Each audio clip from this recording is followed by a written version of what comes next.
So Beelstarmon has recently gained some resurgence and popularity ever since BT8 was released, and that is exactly what we're going to be covering for today.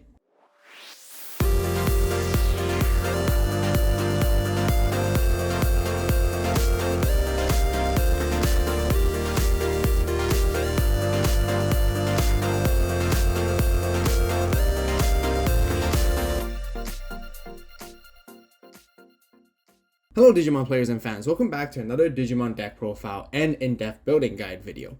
It's been quite some time since we covered Beelstarmon on the channel. This card came out first in BT6 Double Diamond, and we definitely did a deck profile covering her along with the Three Musketeers archetype.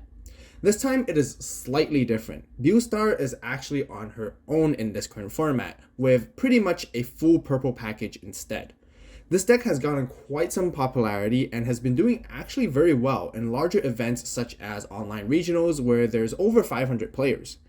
The other interesting factor is that this deck is relatively easy to learn and play, different to the traditional purple decks where it's like very combo heavy and skill oriented. This deck's actually very straightforward. The game plan remains the same and very simple. Trash as many 7-cost options as you can, and then start playing Beelstar once you have a good amount of ammo in your trash. And then afterwards, you're just controlling the board and popping off and swinging to security as much as you can to win your games. We'll go through a slightly more detailed strategy and how to play guide right after the deck profile as well, so stick around for that. Now I know Beelstarmon is also related to Beelstarmon, and he'll be coming real soon with new support in EX2, and I'll definitely be making a deck profile video for that as well. So if you guys are just as stoked and just as hyped for that video, then be sure to subscribe and turn on that notification bell right now so you guys will know as soon as the EX2 Beelstarmon content drops. Also give this video a like while at it because it helps a lot. So with that out of the way, let's go straight into the deck profile. Alright guys, Digi-eggs. We got the 4 copies of Demi-Meramon from BT3, and then 1 copy of Pagumon right here. Demi-Meramon is just generally still the best purple egg for any purple based deck. Draw 1, trash 1 on deletion is just great. Cycling through your resources is just really helpful so you can see your combos. Next we got Pagumon. On deletion, trash 2 cards on the top of your deck. It's just a secondary really nice to have as well. So we do focus a lot on trying to prioritize trashing as quickly as we can to really help and sort of get ourselves value and get into that phase where we can really pop off. And that's why Pagumon is also very neat. But yeah, 5 eggs, there we go. Now let's talk about our rookies. The first rookie we have right here is the 4 copies of Impmon. Once again, this is the alt art on the left, just so you guys know. Really nice alt art. I love the textures on it. But anyways, like I mentioned earlier, we trash so much in this deck. Impmon is very useful when it comes to helping us recycle our Beelstarmon when needed. That's his main goal, and we do want to max it out because we want to see him as often in the late game and often trashing a lot. There are high chances that we end up trashing our Beelstar, and we need this Impmon, which is really crucial in grabbing her back. Basically, you can treat this Impmon as another 4 copies of Beelstarmon, essentially. So yeah, that's Impmon right there. Next, we have the 4 Gabumons from BT2. Once again, it's like on deletion. This one allows you to draw 2 and trash 1. Trashing, really turbos it out really very quickly. That's what we want to be doing. Being able to draw while doing so is also fantastic. That's really what Gabumon does. To sum up for rookies, we do have 3 Gazimons right here. Just a memory blocker. Really good card in this format just to stop many decks from gaining memory. But yeah, that's all I can really say. Now, that's basically it for our rookies, but there are some other few sort of suggestions that I want to give to you guys while we're talking about rookies. And some of the suggestions I have sort of thought about adding these cards in, so it's totally up to you guys personally. The first one is Labramon right here. Very nice because on play, you get to draw and trash 1, and it does the whole sort of synergy, and it just helps out the deck very well generally as well. And then the other card we have is a Psychmon. This one, it basically stops your opponents from reducing any play costs. I would say this is particularly very good against the blue matchup because it slows down the Imperial with Stingmon generally. However, room is kind of tight with the build, so I wasn't really able to fit in, but here's just the 2 other really good suggestions that you guys can add in and juggle around the ratios. I kind of like the consistency of my current lineup, so I decided not to add these cards in. But yeah, this is just sort of like, you know, food for thought for you guys out there. But once again, that's it for the rookies. Let's move into our level 4s. First off, we have Eismon Scattered Mode. Now, just a quick heads up, we actually do not play the regular Eismon in this build at all, because Eismon Scattered Mode, we mainly just play it for the sake of drawing 3 and trashing 2 on deletion. That's all we really need. We don't really need the regular Eismon. You guys can add it in if you want, but I find it not not crucial at all to the whole strategy. And that's really what Eismon Scattered Mode does. He turbos out with your drawing and your trashing so quickly, and you always want him to be deleted. Next, we have 2 Ginkakumon Promotes. Just a great card to rush when need to.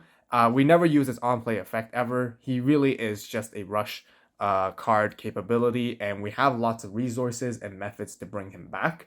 And then next we got the 2 Vilemons, which are blockers. Blockers are still pretty decent. You know, it stops at a single attack, so it can help you and protect you and play defensively. And that's basically it for the level 4s. So now let's get into the level 5s. We actually play 0 level 5s in this deck. It is a Beelstarmon rush, so all of our engine really just relies on the 3s and the 4s that we really have. We don't need a single level 5. But let's talk about our level 6 right here. We got the 4 copies of Beelstarmon right here. Once again, this one's the alt art on the left. It took me a long time to finally get a hold of this. I personally prefer the alt art over the regular art way much more. The alt art just looks so much more sleek with the pose, and she looks really, really cool.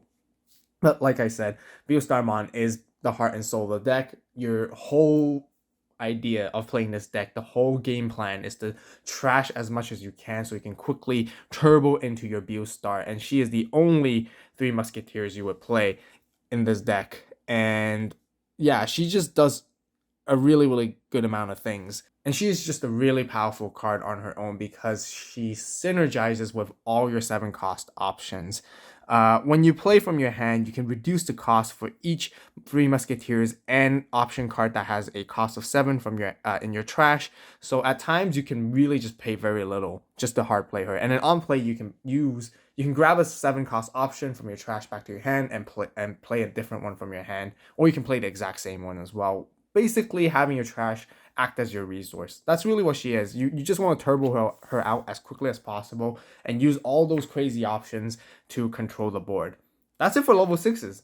She's our only Digimon that's level 6, because now we move into our 7s where we have 2 copies of Zord Defeat. Just a fantastic card. Comes out in security. GG, really nice for you. But also just a really nice card to top off on top of your Beelstarmon to delete Tamers when you need to. So 2 copies is good enough. We don't need to play anymore because it might get very bricky. And that's it for all of our Digimon. Let's talk about Tamers.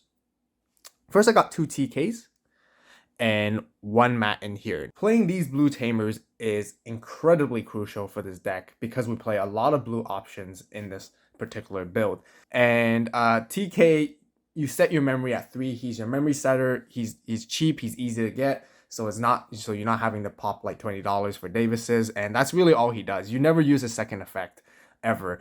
On the other hand, I have 1 mat. Just a really nice 2-drop where if your opponent has a Digimon with no sources at the beginning of your turn, you do gain a memory. Some of you guys might prefer consistency and want to play 3 TKs instead as a whole. However, there is sort of a drawback when you do so, because when you have all you need is 1 TK, and once you have your second and third one, they become very basically useless for your deck. So which is why I like the 2-in-1 ratio to have the extra mat. And mat is cheap to play as well. So yeah, that's the 3 blue Tamers right here. We're still not done with Tamers yet because we do have 3 copies of Analog Youth right here. Some of you guys might want to bump this up to 4 because it's just such a good card. Mainly, once again, it's really trashing cards, adding cards, searching, doing both at the same time. That's the main reason for just the 2 cost. It has this all turns effect where you can use it every now and then. It doesn't happen too often because you don't really have much level 5 or higher Digimon that has a source generally. But if it comes up, it's great. But otherwise, yeah, 3 is really good already. So that's it for all of our Tamers. Now let's show you guys the options, and let's start off with, I guess, the 3 Musketeer related options, but as well as all our options that are 7 cost. First off, we have the 4 copies of Fly Bullet. Fly Bullet is Beelstarmon's signature move, so we gotta include it 100%. Pop anything that is level 6 or lower. That's why we need it. We have one Avault Schwarmer. I really like this card because it helps you pop wide boards generally. So, and then we have one Happy Bullet Shower as well to pop, I guess, lower end Digimon as well. So this is the ratio I decided to go for. Originally, people prefer to play 2 Happy Bullet Showers, but my idea and concept is that you're trashing so much that eventually you're going to get access to as many of these cards, and when you get to that stage and you get to pick and choose, really helps sort of the situation that you're really in, because people don't generally like to play Avault Schwarmer normally, which is totally okay. But yeah, that's it for the Three Musketeers related options, but we're still not done yet with our 7 cost options, because right here we play the 4 copies of Cocytus Breath. This one right here is on the alt art. Cocytus Breath has became really good along with the blue synergy in general. Mainly, we all saw it coming. It is a 7 cost option, so we knew there was some kind of synergy that it could have with Beelstarmon eventually. So now this is the time to basically bring it out. Bouncing a monster, anything is just fantastic. As another blue option, we have one Howling Crusher right here. Some of you guys may not like to play this card, but I kind of like it because I like to have my options to be very versatile and do multiple things. But some of you guys might just want to be consistent with popping stuff and bouncing stuff instead, so you might not play Howling Crusher. But Howling Crusher is really good. Just a really nice alternative to combating especially X-Antibody.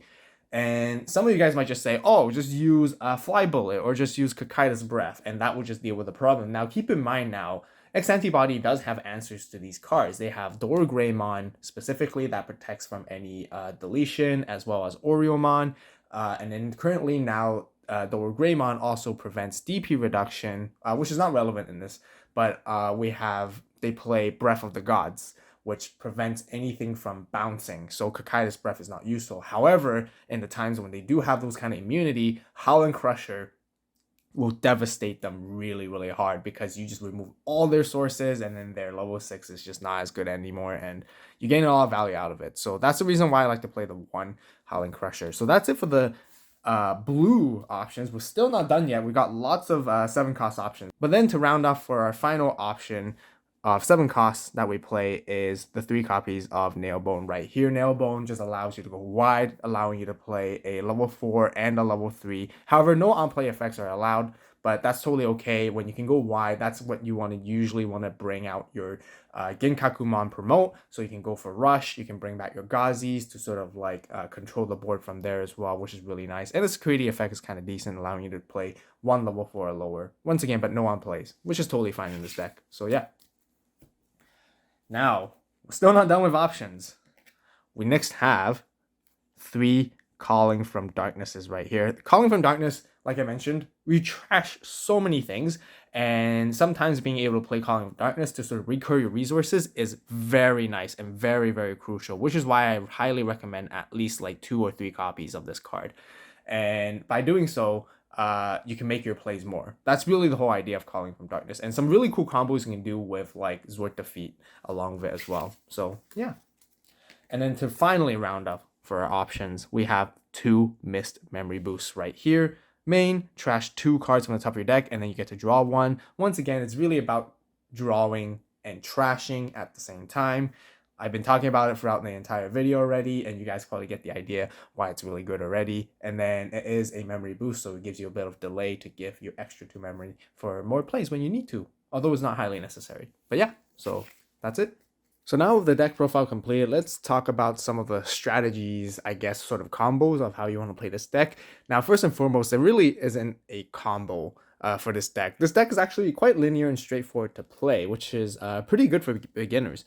But in the early stages of the game, let's just say you hatch your egg. You mainly want to try to Digivolve your Gabumon on top of the Demimera, and then most ideally, of course, Digivolve your Eismon Scatter Mode on top. And then when you're ready, you push it out and just basically swing and you into his opponent's security to chip them damage, and really just hope it gets deleted. Now, when it does, you get to proc so many effects of drawing and trashing, and ideally you always be wanting to sort of trash your 7-cost options and have as many as you can in your trash, so that you're getting ready and digging through your deck to grab yourself Beelstarmon while doing so. And really that's all you're trying to do. And then other sort of plays in the early game, you want to play your analog use to dig through faster and more. And then when you do get into that late game stage, that's when you sort of like have a lot of ammo in your trash. That's what I like to call it, where you have lots of 7-cost options and Three Musketeers. You can start playing your Beelstarmon and start using those effects and start controlling the board from there, and really just pick and choose whichever option you need for this specific scenario and circumstance, and just play around there. So once Beelstarmon is on the board, just swing as much as you can with her. There's no drawbacks into this because she doesn't do anything else and she doesn't provide any more value after being played. So she's really just a big body to swing into your opponent's security, and that's sort of your win condition. And during times sometimes where you have a Zord defeat, you can kind of control the board even more. You can digivolve your Beelstar on top into a Zord defeat and then swing with Zord defeat instead. And then in the later games, like I mentioned, if you don't see Beelstarmon, this is when your Impmons become very helpful. You want to play your Impmon so you can grab more Beelstarmons and cycle more through and just grab more through trash as well. And then a pretty neat combo, like I mentioned earlier, with Calling from Darkness and Zord Defeat, is you can swing in security with Zord Defeat, and Zord Defeat does not get deleted, so you can play Calling from Darkness, deleting your Zord Defeat to delete one of your opponent's Digimon, and then you can grab yourself 2 purple Digimon back. And then you can grab yourself a Beelstar, or you can grab yourself Impmon, and that's sort of how you cycle your Beelstars over and over again, and keep playing and rinse and repeat this strategy until you win, basically. That will conclude for my very own deck building strategy and in-depth guide for the Beelstarmon deck in BT8. If you guys enjoyed the video and found it helpful, please give it a like. If you have any suggestions, recommendations, or questions, be sure to share it with everyone in the comments down below. Once again, stay tuned for the Beelstarmon content coming up real soon, and you definitely want to hit that subscribe button right now. Turn on that notification bell to stay tuned. As always, thank you guys so much for watching. You guys have a great day, great night, wherever you are. See you in the next video. This is Avault, signing out.